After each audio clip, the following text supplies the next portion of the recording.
पसंद है कि अल्लाह के नबी सल्लल्लाहु अलैहि वसल्लम ने फरमाया कि वो जमीन पर बाद में गिरता था, उसकी बख्शिश का ऐलान पहले कर देता है।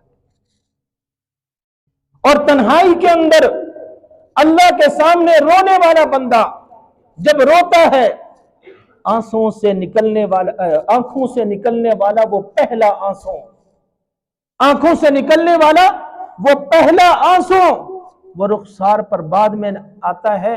अल्लाह उसके गुनाहों की बख्शिश का ऐलान पहले कर देता है, मग़फ़िरत का ऐलान पहले कर देता है।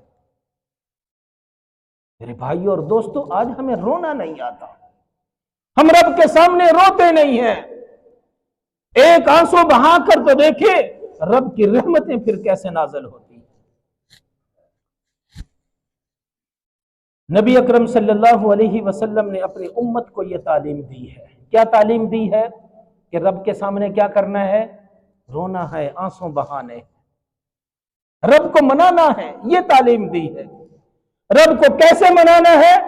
रोकर मनाना है। एक बच्चा अपनी मां को कैसे मनाता है? रोकर मनाता है।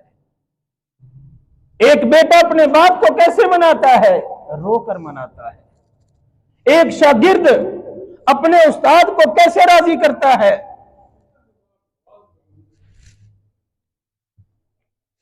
बंद कर दो।